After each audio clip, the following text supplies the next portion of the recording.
आज इस क्लास में हम केंद्रीय बजट 2026-27 का विस्तार से अध्ययन करेंगे।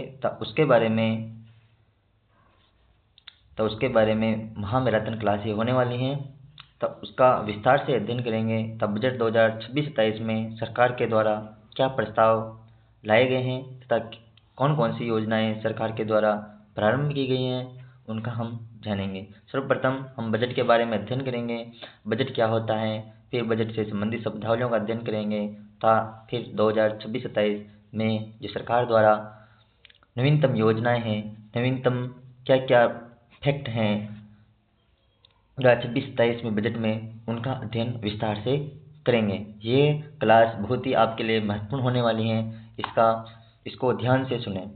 बजट क्या होता है, सर्वप्रथम हम ये जान लेते हैं कि बजट होता क्या है। जैसे अपन एक परिवार में रहते हैं, परिवार में 5 व्यक्ति हैं तो उनका एक महीने का कितने आय होती है तथा उनमें से वो कितने खर्च करते हैं, इस प्रकार हम लेन देन कितना हुआ ये आदि करते हैं। इसी प्रकार सरकार भी एक वित्तीय वर्ष यानी एक वर्ष का बजट पारित करती हैं जिससे सरकार को ये पता रहे कि आगे आने वाले एक वित्तीय वर्ष में पैसे कहाँ खर्च करने हैं।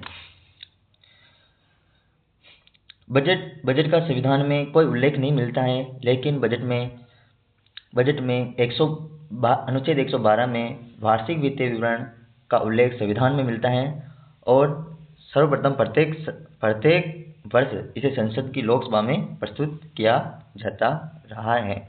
बजट भारत में पहला बजट 1866 ईस्वी में जेम्स विल्सन द्वारा पारित किया गया था। भारत का स्वतंत्र बजट नवंबर 1947 को आर.के. षणमुगम शेट्टी द्वारा पारित किया गया। फरवरी के पहले यह कार्य दिवस पर जारी किया जाता है। 2017 से पहले इसे फरवरी के अंतिम कार्य दिवस पर जारी किया जाता था। 2017 में इसमें मेजर परिवर्तन किए गए। किसमें? बजट में 2 मेजर परिवर्तन किए गए। वो कौन कौन से थे? तो इसमें रेल बजट को आम बजट बना दिया गया था। ये किस समिति की सिफारिश पर बनाया गया? तो विवेक देबरॉय समिति की सिफारिश पर बनाया गया। और दूसरा मेजर परिवर्तन यह किया गया कि योजनागत और गैर योजनागत व्यय थे, उनके भेद को समाप्त कर दिया गया। मतलब योजना आयोग था, उसको समाप्त करके नीति आयोग का निर्माण कर दिया था। पहले क्या चलती थी? पंचवर्षीय योजनाएं। पंचवर्षीय लास्ट में कौन सी योजना चलती थी? 12वीं पंचवर्षीय योजना 2012 से 17 के बीच में, उसको समाप्त कर दिया गया। फिर योजना आयोग की जगह नीति आयोग ने ले ली थी। बजट हर बार 11 बजे प्रस्तुत किया जाता है। तो 1999 से पहले ये शाम 5 बजे प्रस्तुत किया जाता था। जब बजट में लोकसभा में प्रस्तुत किया जाता है तब वित्त मंत्री के द्वारा बजट का एक भाषण दिया जाता है। भाषण के 2 भाग होते हैं, जिसमें पार्ट ए में अर्थव्यवस्था से जुड़ी सामान्य बातें की जाती हैं तब पार्ट बी में कर्म संबंधी जो परिवर्तन किए जाते हैं, स्लैब से संबंधित परिवर्तन क्या है, कर कौन कौन से व्यक्ति पर लगेंगे, कर कौन सी आय पर लगेंगे, 8 लाख से अधिक पर लगेंगे या 12 लाख से अधिक पर लगेंगे, इसका विवरण होता है। संसद में वित्त मंत्री द्वारा 3 दस्तावेज रखे जाते हैं। कितने दस्तावेज? संसद में वित्त मंत्री द्वारा कितने दस्तावेज रखते हैं? 3 दस्तावेज रखे जाते हैं, जिसमें वार्षिक वित्तीय विवरण, जिसका संविधान में अनुच्छेद 112 में उल्लेख है, जो सरकार को प्राप्तियों और व्यय की जानकारी देता है। वित्त विधेयक, कर संबंधी परिवर्तन इसमें किए जाते हैं सरकार के द्वारा। विनियोग विधेयक में सरकार के द्वारा जो संचित निधि होती है उसमें खर्च की अनुमति ली जाती है विनियोग विधेयक के माध्यम से। बजट से पहले एक दिन आर्थिक समीक्षा सरकार प्रस्तुत करती है, जिसमें जो मुख्य आर्थिक सलाहकार द्वारा तैयार की जाती है। वर्तमान में मुख्य आर्थिक सलाहकार वी अनंत नागेश्वरन हैं। बजट संबंधी सभी दस्तावेज आर्थिक मामलात विभाग तैयार करता है। ये बहुत ही इंपॉर्टेंट बातें हैं जिनको याद रखनी है, क्योंकि ये बार बार छोटे एग्जामों में पूछी जाती हैं, बड़े एग्जामों में पूछ ली जाती है कभी कभी। अब हम बजट की संरचना के बारे में अध्ययन करना चाहते हैं। बजट को 2 भागों में बांटा जाता है, राजस्व और पूंजीगत में। राजस्व बजट को भी 2 भागों में बांटा जा सकता है, राजस्व प्राप्तियां और राजस्व व्यय में। तो राजस्व प्राप्तियों को वापस 2 भागों में, जिसमें कर आते हैं टैक्स और गैर कर नॉन टैक्स।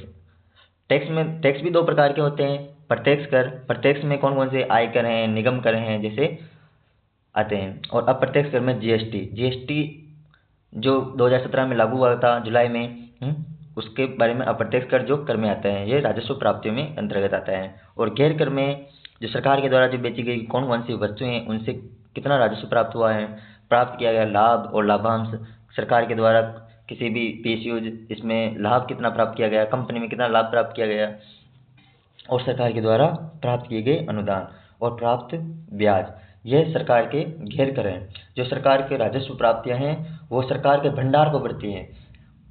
ये आय का एक साधन है राजस्व प्राप्तियां सरकार के। इसी प्रकार प्राप्तियां, पूंजीगत प्राप्तियां, ऋण, सरकार आंतरिक ऋण लेती हैं उसमें, और सरकार बाहरी ऋण भी लेती हैं विदेशों से। गैर कर में भी निवेश करती हैं सरकार और वसूला गया ऋण, ये प्राप्तियां पूंजीगत प्राप्तियों के अंतर्गत आते हैं। ये सरकार के आय के साधन है। अब पढ़ते हैं राजस्व व्यय। राजस्व व्यय कहाँ कहाँ पर सरकारें खर्च करती है। ब्याज भुगतान में सरकार खर्च करती है। सब्सिडी, जैसे उर्वरक की सब्सिडी दी जाती है, यूरिया में सब्सिडी दी जाती है। सरकार संचालन में खर्च, विधायकों या एमपी एमएलए में सरकार के द्वारा जो खर्च किए जाते हैं, उनके वेतन और पेंशन में खर्च दिया गया अनुदान, रक्षा खर्च में जो खर्च किए जाते हैं वो राजस्व व्यय के अंतर्गत आते हैं।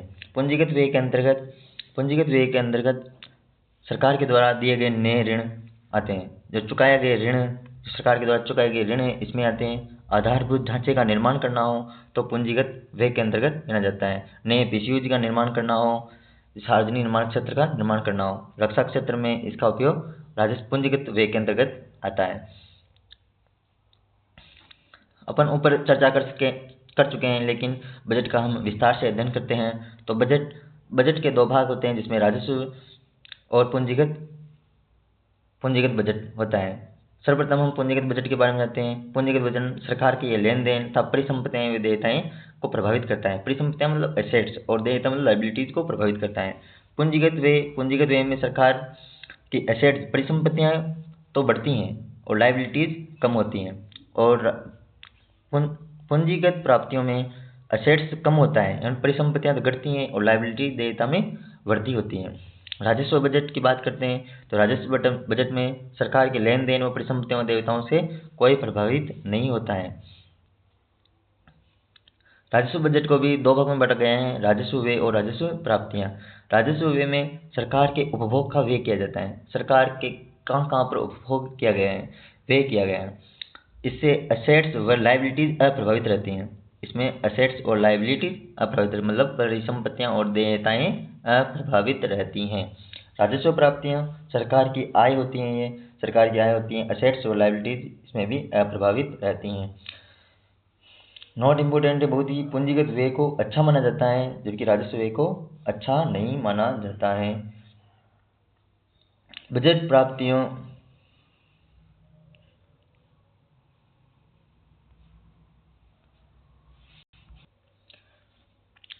प्राप्तियों और व्यय के आधार पर बजट तीन प्रकार का होता है, जिसमें एक तो संतुलित बजट है, जिसमें व्यय और प्राप्तियां दोनों बराबर होती हैं। दूसरा अधिक बजट होता है, जो प्राप्तियां तो इसमें सरकार की प्राप्तियां अधिक होती हैं तब व्यय कम होता है। घाटे का बजट, जिसमें प्राप्तियां व्यय से कम होती हैं, तब भारत सरकार द्वारा घाटे का बजट पेश किया जाता है। हर बार प्रत्येक वर्ष भारत सरकार के द्वारा कौन सा बजट पेश किया जाता है? घाटे का बजट प्रस्तुत किया जाता है। घाटे कौन कौन से? राजस्व घाटे के बारे में, राजस्व व्यय में से राजस्व प्राप्तियों का अंतर क्या कहलाता है? राजस्व घाटा कहलाता है। राजस्व व्यय में से राजस्व प्राप्तियों का अंतर क्या कहलाता है? राजस्व घाटा कहलाता है। प्रभावी राजस्व घाटा क्या होता है? राजस्व घाटे में से परिसंपत्ति निर्माण के लिए दिए गए अनुदान का अंतर, राजस्व घाटे में से परिसंपत्ति निर्माण के लिए दिए गए अनुदान का अंतर ही प्रभावी राजस्व घाटा कहलाता है। बहुत ही इंपॉर्टेंट परिभाषाएं हैं, इनको याद रखना है, ये बहुत बार एग्जाम में डायरेक्ट पूछ ली जाती हैं। राजकोषीय घाटा। अब पढ़ते हैं राजकोषीय घाटा क्या होता है। जो एक वित्तीय वर्ष होता है, एक वित्तीय वर्ष में सरकार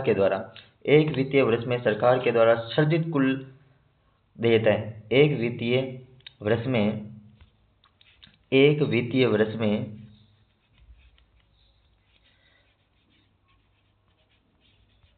सरकार द्वारा वित्तीय वर्ष में सरकार के द्वारा सर्जित कुल देयताएं क्या होती हैं? राजकोषीय घाटा होती हैं। अर्थात एक वित्तीय वर्ष में सरकार के द्वारा कितना ऋण लिया गया है उसका जिक्र राजकोषीय घाटे के अंतर्गत किया जाता है। राजकोषीय घाटे की गणितीय रूप में भी परिभाषित किया जाता है, जिसका इस प्रकार दर्शाया गया है। राजकोषीय घाटा बराबर कुल व्यय। कुल व्यय में कौन कौन सी आती है? दो चीजें। कुल व्यय में कुल राजस्व व्यय और पूंजीगत व्यय। राजस्व व्यय प्लस पूंजीगत व्यय माइनस राजस्व कितनी प्राप्तियां हुई हैं प्लस गैर ऋण जो पूंजीगत प्राप्तियां ऊपर पड़ी थी विनिवेश के अंतर से आने वाली पूंजीगत प्राप्तियां, विनिवेश और वसूला गया ऋण, उनको जोड़ देते हैं। किसमें? कुल व्यय में गैर ऋण पूंजीगत प्राप्तियां माइनस राजस्व प्राप्तियां, या कुल व्यय माइनस राजस्व प्राप्तियां ऋणों की वसूली प्लस विनिवेश से प्राप्तियां। ये महत्वपूर्ण है। राजकोषीय घाटा सबसे महत्वपूर्ण घाटा है जिसका सर्वप्रथम 1997 में प्रयोग किया गया। राजकोषीय घाटे की लागू करने की सिफारिश सुखमोय चक्रवर्ती समिति के द्वारा की गई थी।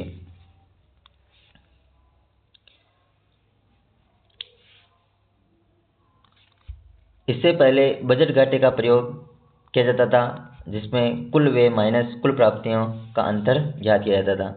बजट घाटे का अर्थ क्या होता है? बजट घाटे की पूर्ति के लिए सरकार द्वारा ट्रेजरी बिल जारी किए जाते थे तथा आरबीआई के द्वारा नए मुद्रा नोटों का सृजन किया जाता था। इस प्रक्रिया को घाटे का मौद्रीकरण कहा जाता था। मतलब अगर आरबीआई के द्वारा नए मुद्रा नोटों का सृजन किया जाएगा तो हमारी डॉलर के मुकाबले रुपया का गिरना संभावित है। इसलिए सरकार के द्वारा समय पर आरबीआई के द्वारा मुद्रा नोटों का सृजन किया जाता रहा है। वर्तमान में इस घाटे के बजट को बंद कर दिया गया है क्योंकि इससे बाजार में तरलता बढ़ती है। मतलब तरलता का मतलब ये होता है कि अगर सरकार द्वारा जब आरबीआई द्वारा तरलता बाजार में बढ़ा दी जाती है तो रुपए की वैल्यू घट जाती है, जैसे हम 1000 रुपये लेकर जाते हैं तो हमको एक चॉकलेट मिलती है, बस डायरेक्ट इसका अर्थ यही है। इसलिए इस घाटे के बजट को बंद कर दिया गया है। मुद्रास्फीति भी इससे बढ़ती है। तरलता तो बढ़ती है बाजार में, इसके साथ मुद्रास्फीति बढ़ती है, मतलब क्रय शक्ति कम हो जाती है। वर्तमान में बजट घाटा कितना है? 0 है।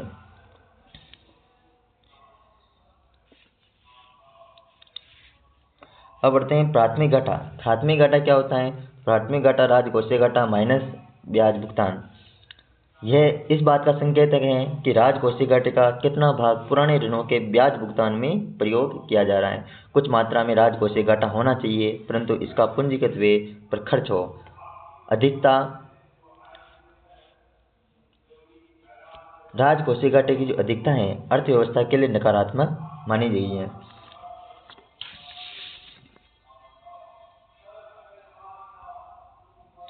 आगे बढ़ते हैं।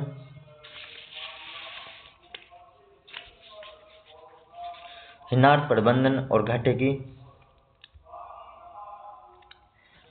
का वित्तीयन।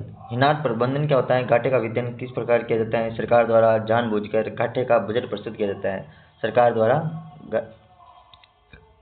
घाटे का वित्तीयन।